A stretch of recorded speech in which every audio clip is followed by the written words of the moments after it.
In this clip, we're primarily going to be discussing what happens when Vav is the center letter of my shoresh.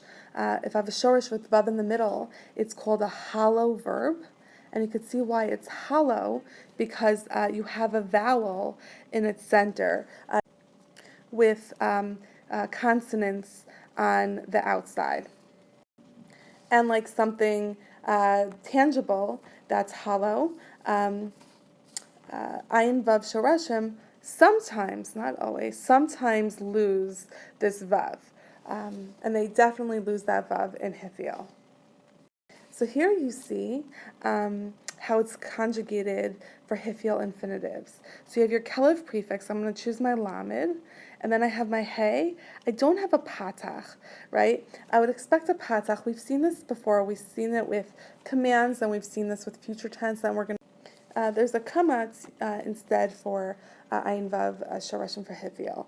I don't have my vav, that's the hollow part of my shoresh, but I do have my chirik malay. I would have a conflict between the two if I had them both, because then I would have two vowels in a row. So I can't have both my vav and my chirik malay. So my vav loses out, and I get my chirik malay. So I'm left with a word like lihavi.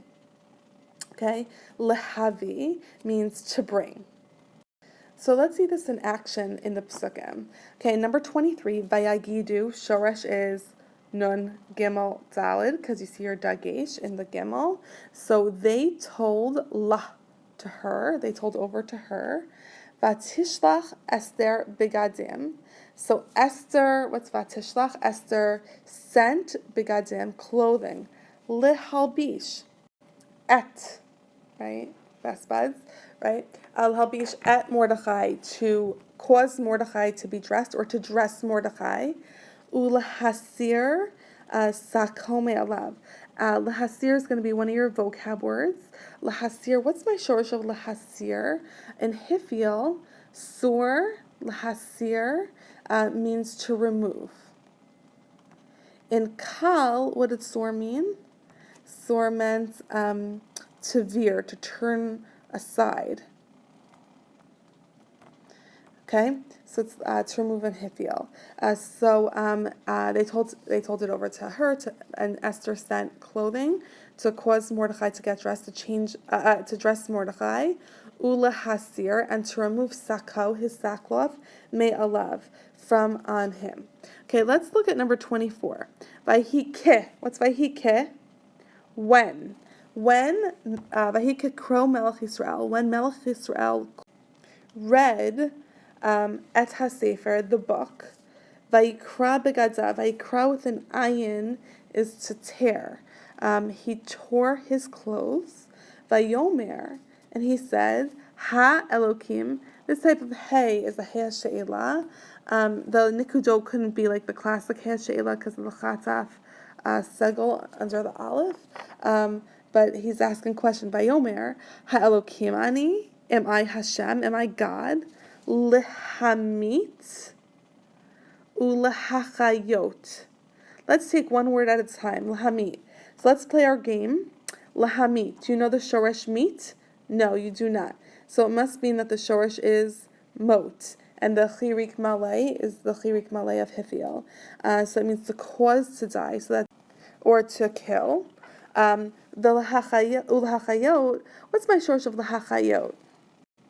Okay, so I know that my lamed is not part of my shoresh, it's just the kelev letter. I know the hey is not part of the shoresh, because that's Hithiel.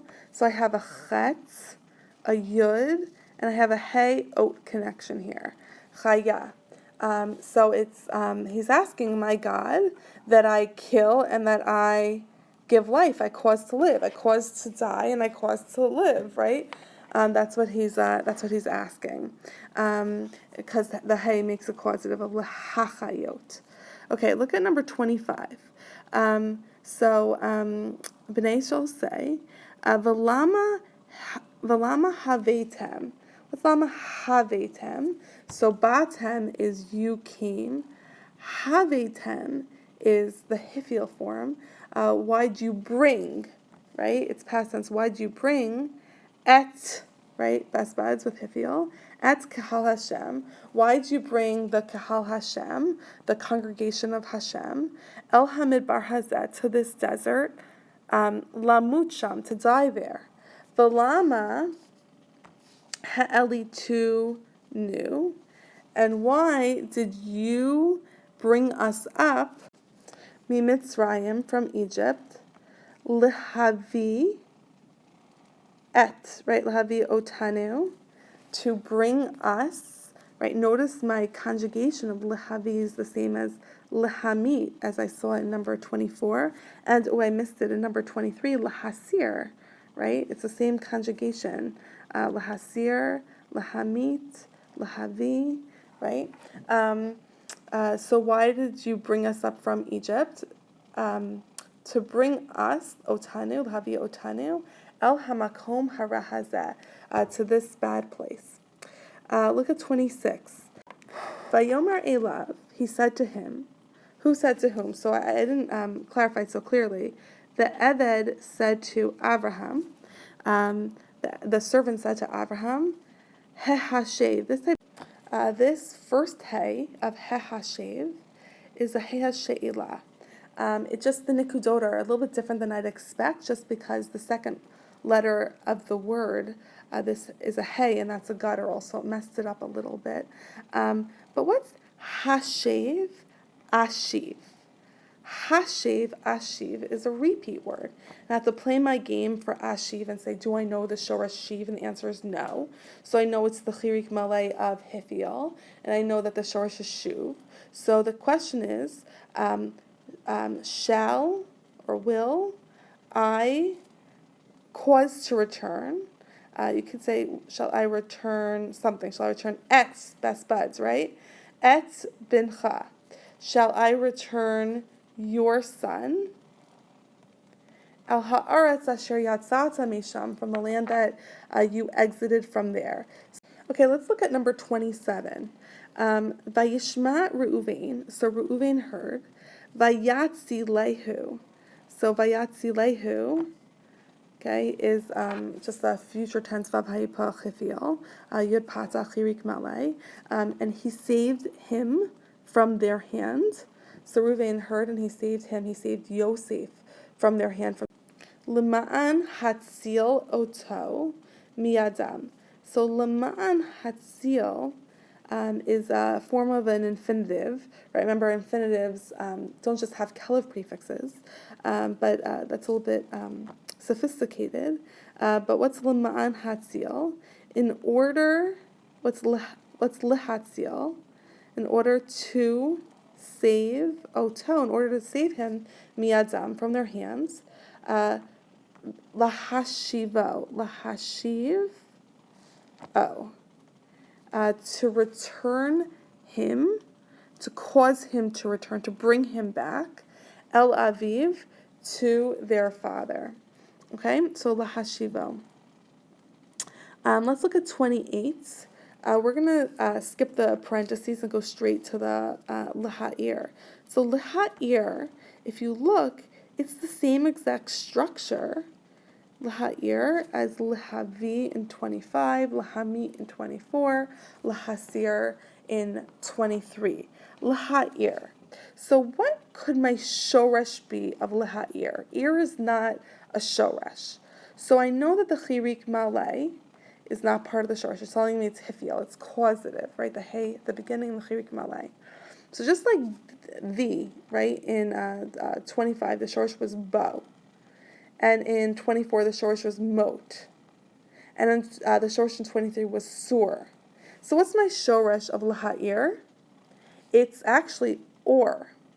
So it's to give light, or to cause light, al ha'aretz, on the land, by Hichin, and it was so. So it's discussing these me'arot, or Hashemayim, that Hashem created these luminaries in the sky to give light over the lands. Okay, let's look at 29. Lahachin li eitzim. What's lehachin? Ulehachin. What's lehachin? So my shoresh is, can you predict the shoresh? Right, just like in 28, laha'ir, the shoresh was or, light. Here my shoresh of the hachin is chaf vav nun, which is going to be a vocab word, which we're going to see means the same thing as like hachana, lehachin, is to prepare. If you ever go to a shir and they ask you to prepare something ahead of time, very often you're given hachana, something to prepare. That hay of hachana, right, is the hay of hifiel. Okay? So ulhachin li itzim, and to prepare for me trees, or wood in this case, ki habayit asher ani boneh, because the house that I boneh, this is a participle, it's a speaker, ani boneh, so it's the house that I am building, because present tense, you could opt future tense, but present tense is usually my default when I have a speaker for participles, because the house that I am building, gadol, is big. So here I have a chart that I've been building. We've done regular, right? We've done pei nun, the dagish. We've done lamed hey, the hey ot connection. We've done pei yud, the yud turns back into a vav. And now ayin vav. Okay, so for ayin vav, we're going to focus on the kelev form. I have my kelev prefix, then I have my hey, right? And then I have my shoresh, but it's hollow. So instead of having my vav, right, it would be too many vowels in a row in the middle. I have my chirik malei of hifiel. And then I have an ah sound, but it's not a patach, it's a kamatz. If you did a patach, it'd be acceptable. But in the Tanakh, you're going to see a kamatz in its place. We've seen this before, and it becomes lehavi. Okay. Now I want to spend a moment doing pegronit. I want to just show you that it's the same exact thing as the regular form. It's just that instead of getting a shva for my first letter of my shoresh, I get a chatav patach under my guttural. That's predictable. Aleph is not as predictable as, let's say, an ayin or a chet. Then I would definitely be able to predict it. Just the aleph, chataf means to grab, and it grabs the hay, the patach under the hay, to help out its own problems with its vowel. So laha'amin, to believe. Okay. Now let's discuss the vocabulary for the unit. So these are the 5 words that I'd like you to learn this week. And these are all hifiel forms that I'd like you to focus on. Okay, so yashav. So in kal, yashav means to sit or settle. In nifal, where it's passive, it means to be settled. In hifiel, it means to cause to sit or to cause to settle. You could sometimes use the term to settle in. It depends on the context. Okay, number 2, chaf reish taf. So in kal, it means to cut. If you're talking about a deal, you're cutting a deal, you're making the deal. In nifal, it means to be cut off, like karet. You're being cut off from your nation. And what is it in hifiel? In hifiel, it's to destroy. Okay? You could kind of see the connection between cause, to cut, and destroy. I don't know, it's a little challenging, so I gave it a double star because that's extra hard. Okay, kuf daled shin we're very familiar with in form PL, which you're not going to be learning with me, but you'll be learning next semester. And that means to make holy in PL. In hifiel, it's very similar. It means to dedicate, right? It means to dedicate. A little challenging. It's also starred over here. Sur is a vocab word that you learned last semester when you did kal, and that means to turn aside, to veer. And in hifiel, it means to remove. Okay? And chaf vav nun means to establish or to prepare. And again, if you've ever gone to a shir where they gave you hachana, you know that means that you're expected to prepare something. And the hay is the hay of hifiel. Okay? And that's why you were expected to prepare something. Okay, that wraps up our discussion of hifiel infinitives. I very much appreciate the students that took the time to listen to this entire lecture from beginning to end. Thank you very much.